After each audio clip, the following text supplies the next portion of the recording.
Fala galera, tudo bem? Professor Alô aqui, trazendo mais uma aula de geometria espacial aí. Pessoal, hoje é a nossa última aula de geometria espacial, tá bom? A gente encerra esse assunto aí hoje.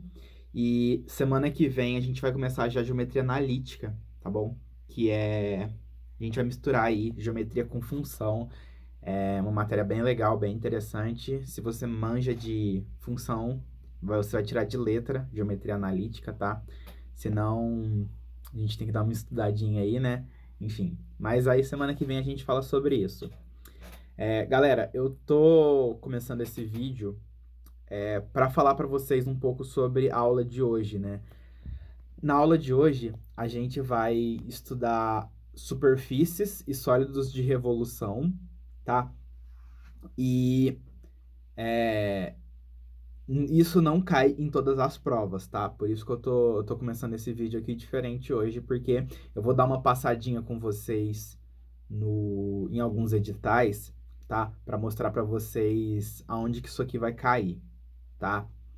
Então, na aula de hoje, a gente vai falar sobre o assunto final de geometria espacial, que é superfícies e sólidos de revolução, e também sobre superfícies esféricas, tá bom? Então, são assuntos que a gente tem que tomar um pouco de cuidado, porque eles facilmente supercomplicam, tá? E a gente tem que saber estudar isso pro vestibular para tipo, não estudar coisa que não cai e também deixar de estudar coisas que caem, tranquilo? Então, eu vou estar mostrando para vocês aqui alguns editais e eu vou estar batendo um papo. Eu vou mostrar aqui a minha tela agora. Maravilha, eu espero que vocês estejam vendo aí, né?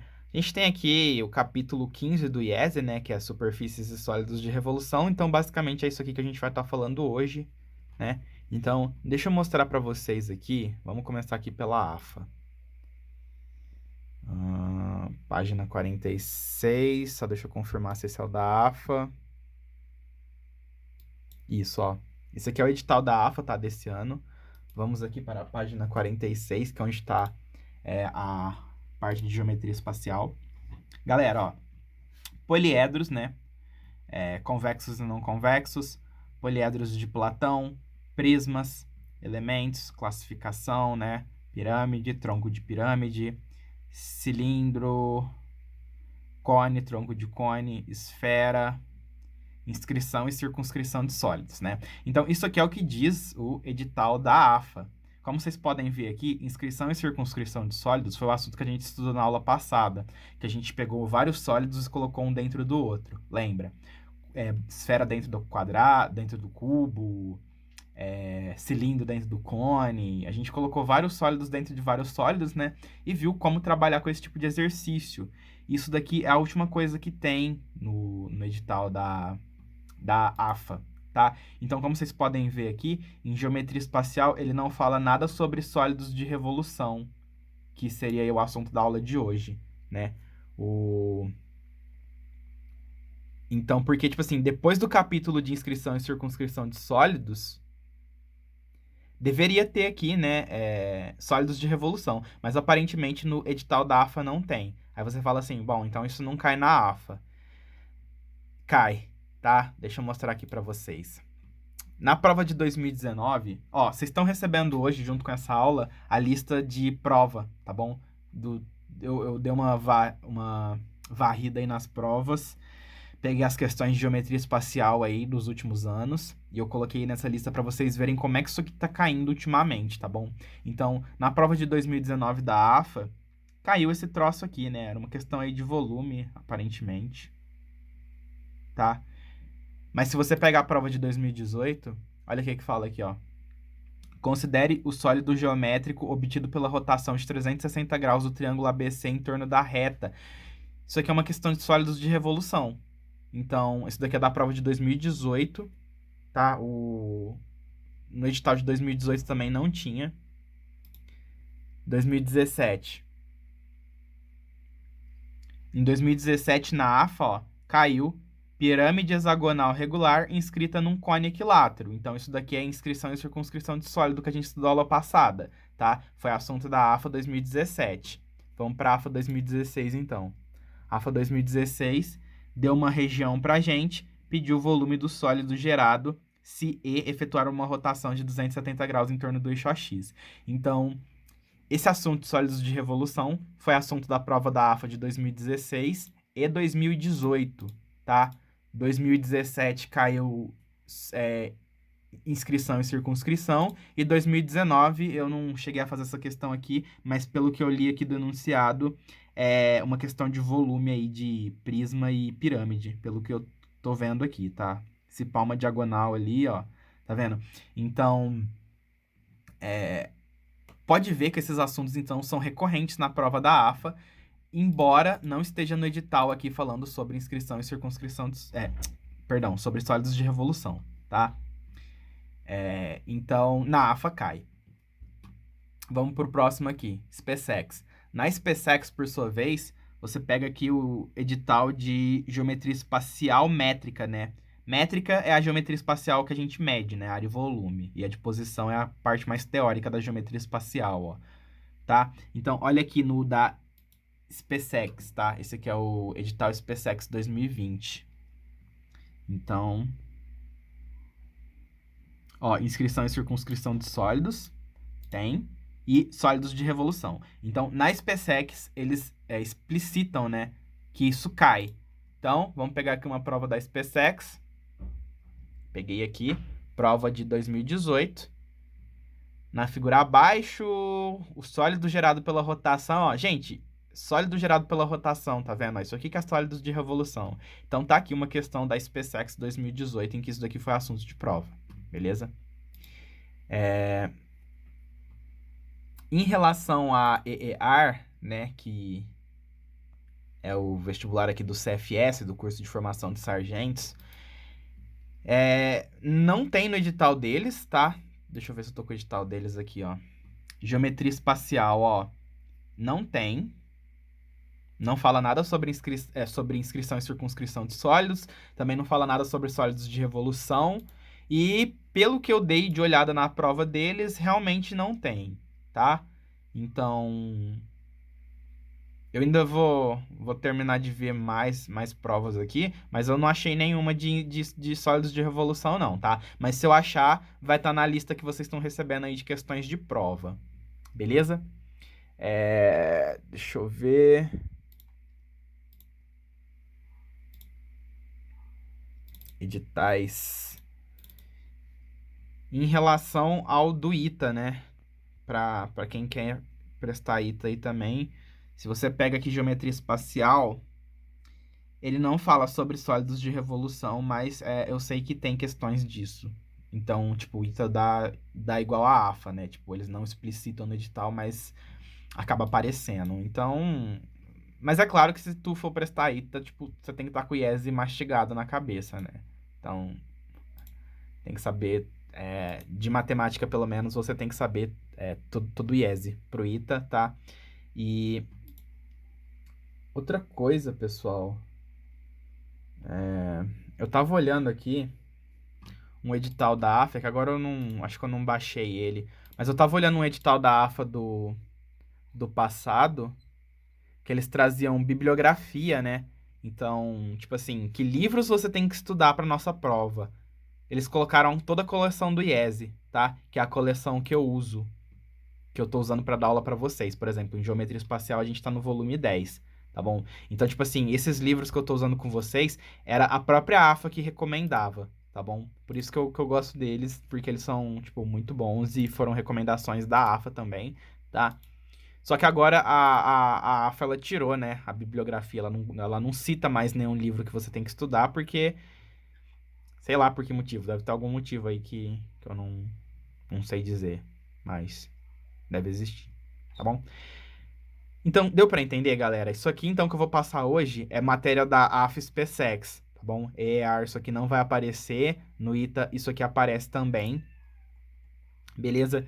E Aí vocês estão recebendo também a questão de prova, né? Então eu vou dar uma passada em toda a geometria espacial que apareceu nessas provas nos últimos anos. Vou fazer um compiladinho legal aí e mandar para vocês, tá? Vocês estão recebendo aí junto com essa aula e junto com a lista também, a lista da aula, né? Então é isso, galera, tá bom? Vou passar aqui essa matéria. Não é para ser uma matéria complicada, né? Só vai ser complicada se você começar a pegar umas curvas muito bizarras, mas se a gente ficar no padrãozinho aqui, vocês vão ver que é uma matéria bem facinha, bem tranquila, bem legal, tá bom? E então vamos partir para aula aqui, chega de falação e bora lá. Ah, galera, ó, rapidinho, esse daqui é o edital que eu falei para vocês da AFA 2016, ó.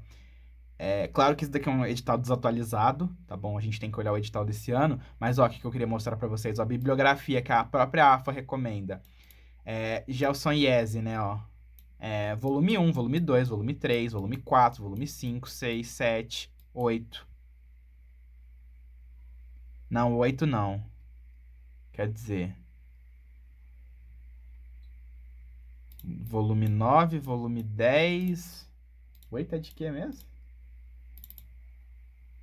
Ah, o 8 é limite derivada. Claro que ele não vai cobrar isso aqui, né? Porque isso aqui já é matéria de ensino superior, tá? Mas como vocês puderam ver aí, ele dá como bibliografia toda a coleção do Gelson Iese, tá bom? Então, é um livro que a gente tem que saber utilizar a nosso favor para mandar bem nas provas, tranquilo?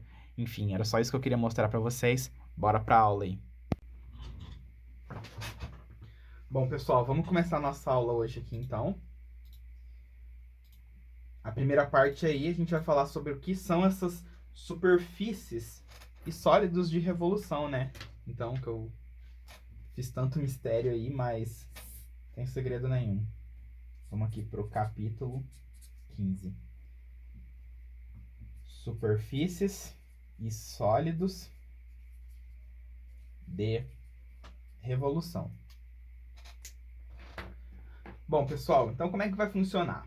Primeiramente, a gente vai falar sobre superfície de revolução e depois a gente fala sobre sólido, tá? Então, como é que a gente obtém uma superfície de revolução? Ó, a gente vai pegar aqui uma reta, tá? Que a gente vai chamar de eixo, ou representar por E, né? Ezinho é o nosso eixo, tudo bem? Aí a gente vai pegar aqui uma curva qualquer. Vou desenhar aqui essa curva aqui assim. Essa curva, ela é chamada de geratriz, né? Então, vocês vão entender melhor agora de onde vem esse nome geratriz, né? Que a gente viu que o cilindro tem uma geratriz, o cone tem uma geratriz, né? O que significa essa geratriz? Geratriz, pessoal, é essa curva que a gente vai pegar e a gente vai rotacionar essa curva em volta do eixo, né? E quando a gente rotacionar essa curva, ela vai formar uma superfície. Então, vamos tentar desenhar isso aqui.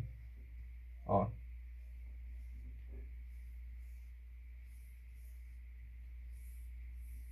Tá bom? Então, você pega isso aqui e você rotaciona, né? Aí, essa superfície que aparece, que é gerada pela curva geratriz, daí o nome, né? Geratriz, pessoal, é a curva que gera a superfície, tá bom? Então,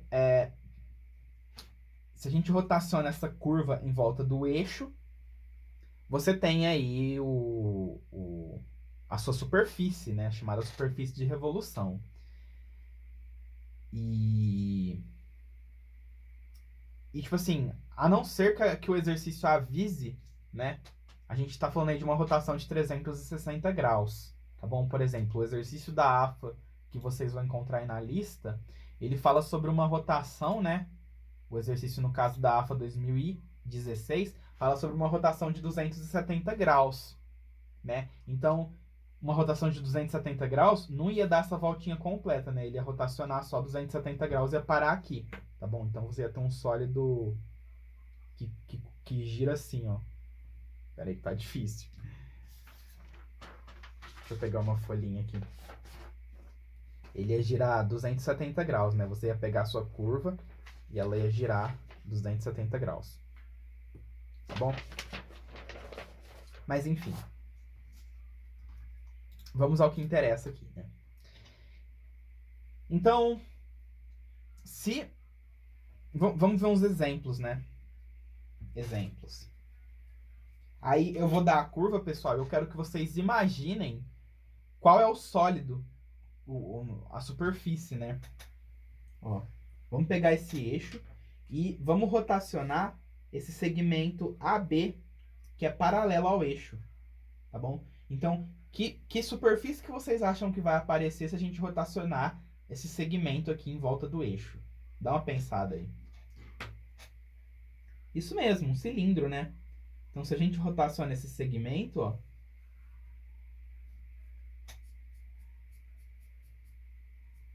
a gente tem esse cilindro. E esse segmento AB, então, vai ser a nossa geratriz desse cilindro. Tudo bem?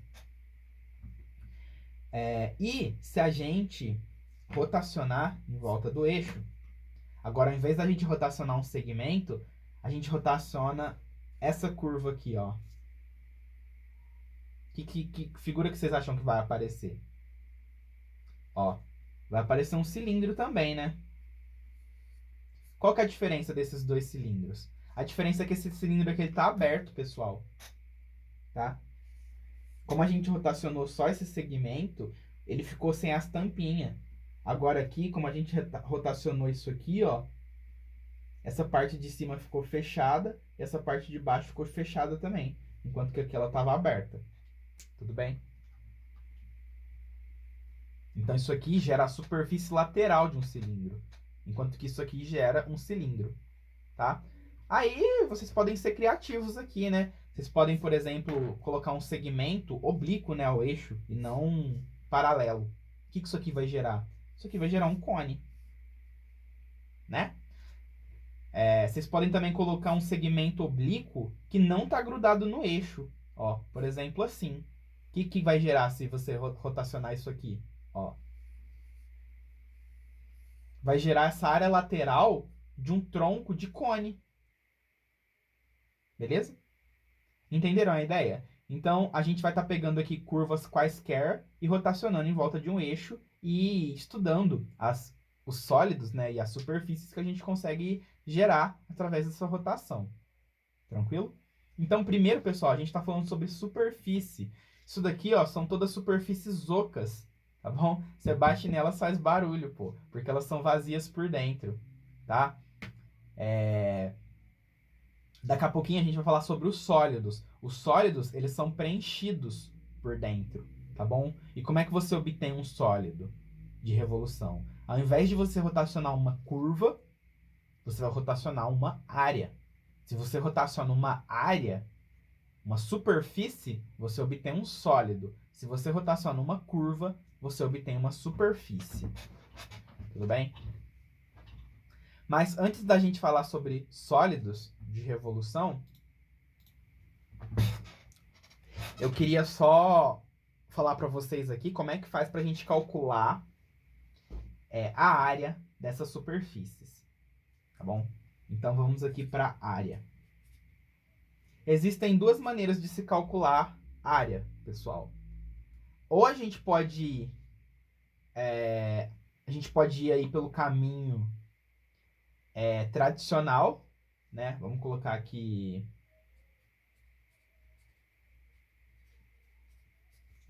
tradicional. Como é que é o caminho tradicional? É usar a geometria plana e a geometria espacial, né? Para fazer os cálculos aí. Então, por exemplo, ó, às vezes você tem esse raio, né? E essa altura aqui, ó. Você consegue calcular a área desse cone, a área lateral, né? Com o raio e com a altura. Ou seja, tudo que a gente aprendeu de cone, cilindro, esses sólidos aí de revolução, a gente pode usar aqui. Tá? Então, o primeiro método de calcular essas áreas é pela geometria espacial tradicional. Tá? Ah, professor, mas então quer dizer que existe um segundo jeito? Sim, existe um segundo jeito, tá bom? É uma fórmula, na verdade, chamada aí de fórmula de Papugodan, que eu vou escrever isso daqui a pouco, tá? Mas só adiantando para vocês, a fórmula diz o seguinte. A área da sua superfície, aqui, vai ser 2π que multiplica L e que multiplica D. Interessante essa fórmula. O que é o L e o que é o D?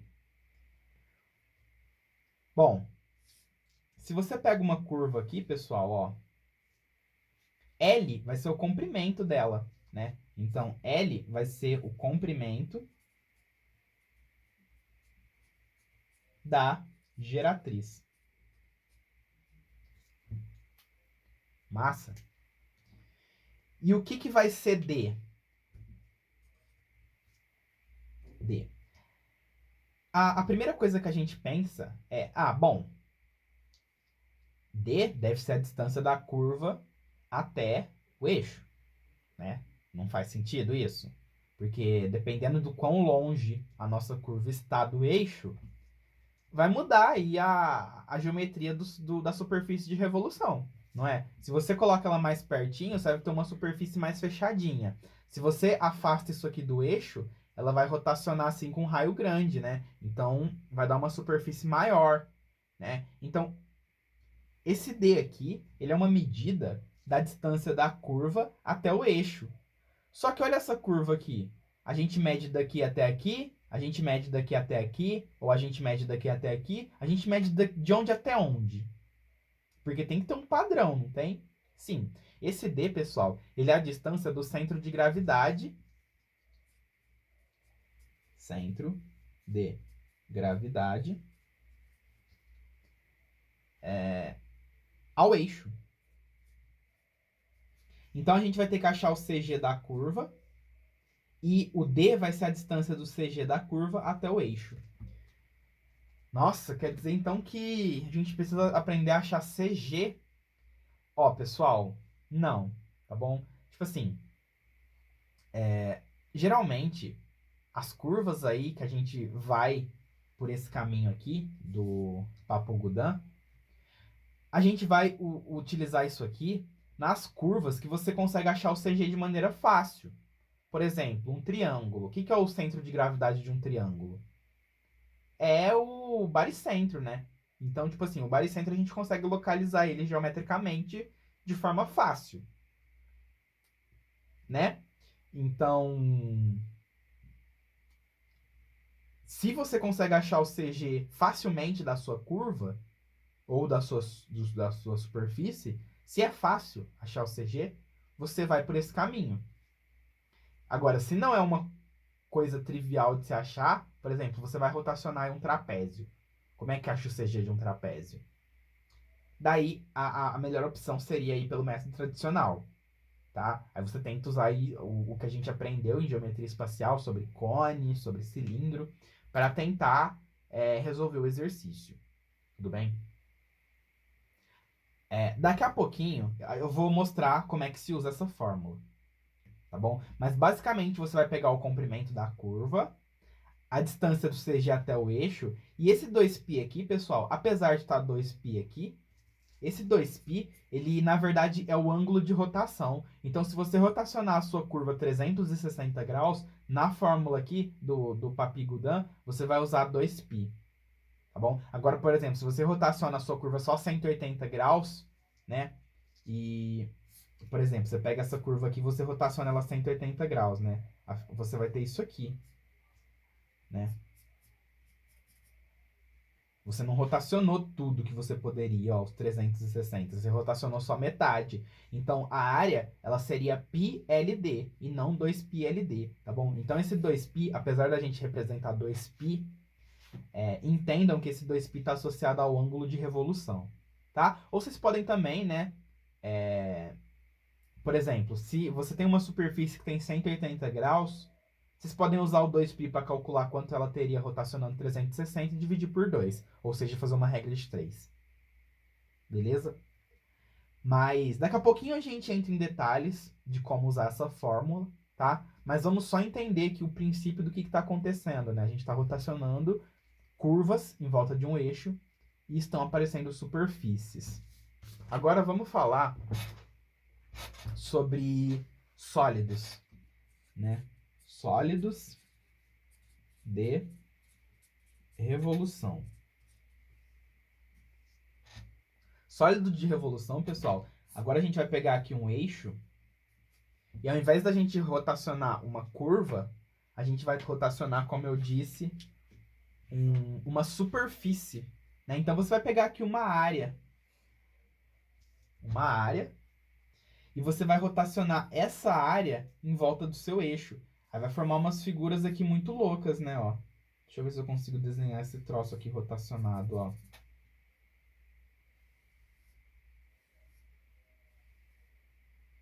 Tem a frente aqui também, né?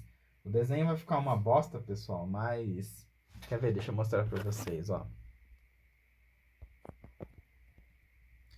Tá vendo? Você vai pegar aqui essa sua superfície, você vai rotacionar ela, tá? E aí você pode, por exemplo, rotacionar um retângulo e você vai gerar aqui um cilindro de revolução, como vocês podem ver. Ou vocês podem rotacionar um triângulo retângulo e vocês vão ter um cone reto. Ou até mesmo um trapézio retângulo e vocês vão ter aí um tronco de cone, beleza? Então, basicamente, sólido de revolução é isso aqui, tá? E aí, só deixa eu voltar vocês aqui para cima. Opa!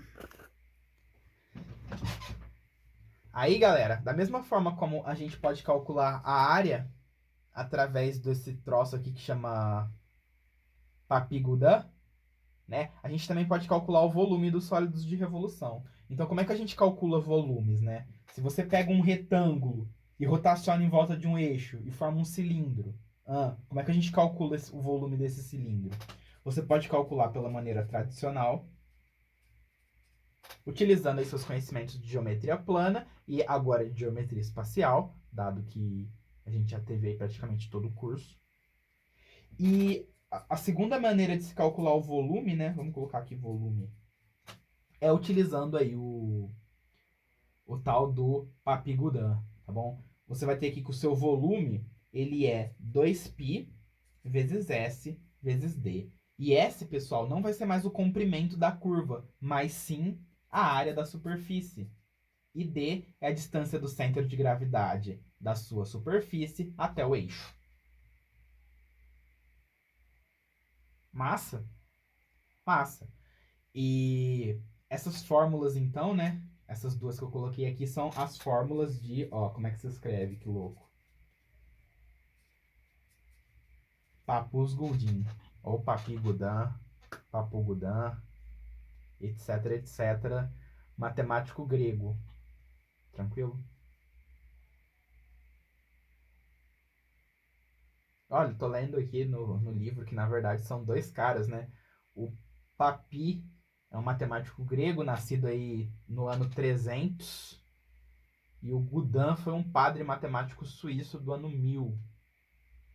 Tá? Olha só o que o IESE está recomendando. O IESE fala assim: essas fórmulas de Papi-Gauguin só devem ser aplicadas quando o centro de gravidade da geratriz for de fácil determinação e o D não apresentar dúvidas. Caso contrário, usam-se aí os primeiros modos para se obter o volume dos sólidos de revolução. Ou seja, a gente só vai usar Papi-Gauguin se o CG for de fácil acesso. Show?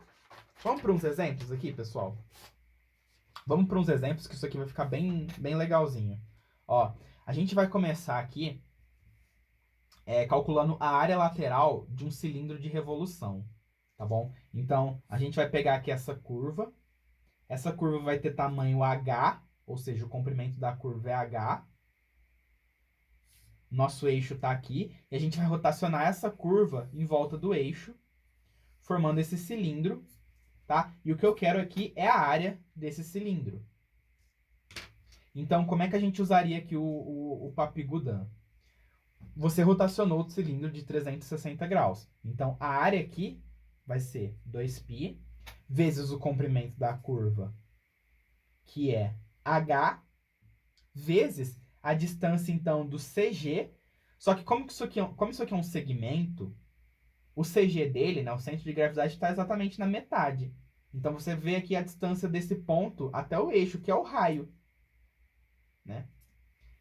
Então, você vai ter aqui que a área da sua superfície de revolução, que na verdade nada mais é do que a área lateral desse cilindro, é 2πh vezes r. Então, isso daqui a gente encontrou utilizando aí o Papigudin, tá? Mas se vocês lembrarem da nossa aula de cilindro, como é que a gente calculava a área do lateral do cilindro? Você abria ele, aí abrindo o cilindro você tem um retângulo, cuja altura é h, e a base é o comprimento desse círculo, que é 2πr. Massa? Então a área lateral seria 2πrh, que foi exatamente o que a gente achou com o Papigudin. Então, como vocês podem ver, tem duas abordagens para o problema. Massa? Massa. Vamos para outro aqui. Agora a gente quer o volume do cilindro de revolução. Ó.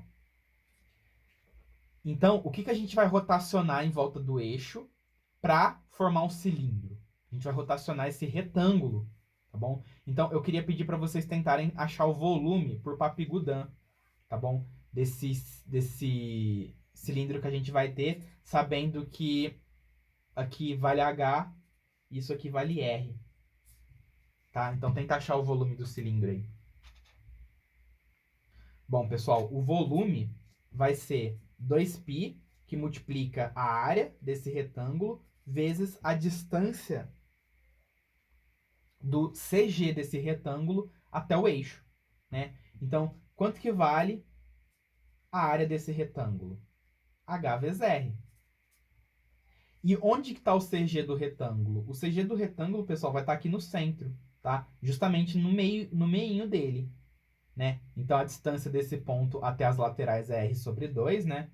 Daqui até aqui você tem R sobre 2. E a distância daqui até em cima é H sobre 2, daqui até embaixo é H sobre 2 também, tá bom? Então, desse ponto até aqui é R sobre 2, que é a distância, então, do nosso CG até o eixo. Tá? Então, você tem aqui que o volume do seu cilindro de revolução, que vai ser esse cilindrão aqui, ó, vai ser, esse 2 corta com esse 2, vai ser πhr ao quadrado. πr ao quadrado vezes h. Que é a mesma coisa que fazer a área da base, πr ao quadrado, e multiplicar pela altura. Tem que dar a mesma coisa. Beleza? Então, basicamente, é assim que a gente usa o Papigudin. Aí vamos supor que você não quer a área do cilindro. Você não quer o volume do cilindro. Perdão. Você quer o volume de meio cilindro. Então você quer o volume disso aqui, ó. Vê se dá para enxergar aí. Você quer o volume disso aqui. Aí ao invés de usar 2π, você usa π, porque você só teve 180 graus de rotação, ó. Que é a mesma coisa que pegar esse volume e dividir por 2. Você estaria trocando esse 2π por π, tá? Então, o volume desse troço aqui seria π, que multiplica hr vezes r sobre 2. Ou seja, πr ao quadrado h sobre 2. Tá? E aí você pode rotacionar esse cilindro 60 graus. Você pode rotacionar essa superfície, né, melhor dizendo. Você pode rotacionar ela 60 graus, 300 graus. Você pode rotacionar o quanto você quiser. Você só corrige aqui na angulação da sua fórmula. Show? Então, ó, centro de gravidade de um retângulo é simples, tá no meio dele. Centro de gravidade de um segmento reto tá no meio dele, entenderam? Não tem muito segredo não.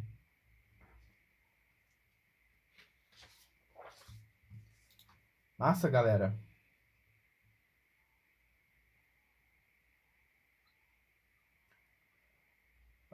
Bom, vamos fazer mais um.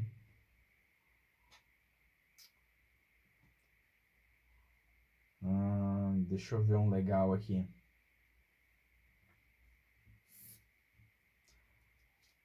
Ó, vamos aqui calcular o volume de um cone de revolução de raio R à altura H, tá? Então, o que a gente tem é o seguinte. A altura do seu cone é H, o raio é R, e você quer o volume. Então, o volume, pessoal, vai ser 2π vezes S vezes D. S, então, é a superfície que a gente rotacionou, né? Que vai ser esse triângulo aqui, ó. Dá uma olhada nesse triângulo. Né? Ele tem base R, altura H. Então, a área desse triângulo aqui é fácil de achar, né? O S vai ser HR sobre 2. Tudo bem? E agora a gente precisa, então, achar o centro de gravidade desse triângulo, né? O centro de gravidade, pessoal, é o baricentro. Beleza? O baricentro, ó, ele divide as medianas na razão 2/1, como a gente sabe da geometria plana, tá? Então, reparem nesse triângulo aqui, ó. E nesse. Esse pedacinho aqui, ó, é 1/3 disso aqui, porque isso aqui é a mediana, tá? Aqui daqui até aqui é H sobre 2, daqui até aqui é H sobre 2 também, tá? Então, esse ponto aqui, que é o baricentro, que é o centro de massa, ele divide a nossa mediana na razão 2/1, né? Então, isso aqui está para 2, assim como isso aqui está para 1. Que é a mesma coisa que dizer que isso aqui está para 1, assim como todo está para 3. Beleza? E aí, a gente vai fazer uma semelhança de triângulos. Porque você tem esse triângulozinho aqui, ó, e esse aqui. A base desse aqui é R. A base do pequenininho aqui vai ser D. Esse D, né, que é a distância do CG até o eixo. E aí, isso aqui é 1 e o todo é 3. A proporção, no caso, né? Então, você fala que D está para 1, assim como R está para 3. E você tem aí que o seu D é R sobre 3. Então, qual que é o volume desse cone aqui, formado pela rotação desse triângulo em volta do eixo? O volume vai ser 2π vezes H vezes R sobre 2 vezes 1/3 de R. O 2 corta com o 2 e você tem que o volume é π R ao quadrado vezes H dividido por 3. Surpresa. Tá? É exatamente a fórmula que a gente deduziu na geometria espacial. Aqui a gente está encontrando com Papy-Gudin, tá bom? Da hora, né? Da hora, da hora. Galera, o IESE não traz, né, a dedução disso aqui, a demonstração dessa fórmula. Eu também não vou passar para vocês a demonstração disso, porque algo me diz, né, minha intuição me diz que a gente precisa usar cálculo diferencial integral para encontrar essa fórmula, tá? Então, eu acredito que a gente não cabe aqui no curso a demonstração disso, tá bom? Porque começou a mexer com esses negócios de... Pô, você tá pegando uma superfície e você tá transformando ela num sólido, né? Cara, isso é a cara da integral, tá bom? É que, como vocês não conhecem ainda, pelo menos eu acredito, né? Cálculo diferencial integral, isso aqui pode estar um pouco anti-intuitivo para vocês, tá bom? Mas quem quiser ver uma demonstração disso aqui, com certeza tem na internet aí, só procurar, tá bom? Mas eu acho que já foge um pouco do que a gente quer, tranquilo? Então, como vocês podem ver, pessoal, eu estou trabalhando aqui com centro de gravidades de figuras básicas. Centro de gravidade de retângulo, centro de gravidade de triângulo, centro de gravidade de segmento, não é? Ah, e se eu quiser o centro de gravidade de um polígono regular? Bom, o centro de gravidade do polígono regular vai ser o centro dele, tá bom? Aquele centro lá da circunferência inscrita e circunscrita, que a gente pode desenhar em volta e dentro do polígono regular, tá? Mas rotacionar um polígono regular a banca tem que ter muita criatividade, né? Acho que... Enfim, acho que não já começa a super complicar, como eu disse, tá? Mas deu para entender a ideia, pessoal? A ideia aqui você rotaciona, né, a curva ou a superfície para formar, respectivamente, uma superfície ou um sólido. E aí você tem essas opções para você calcular o que for preciso. Tranquilo? Então esse daí é o chamado Papigudan. Bom, galera, vamos aqui para a próxima parte da nossa aula, então.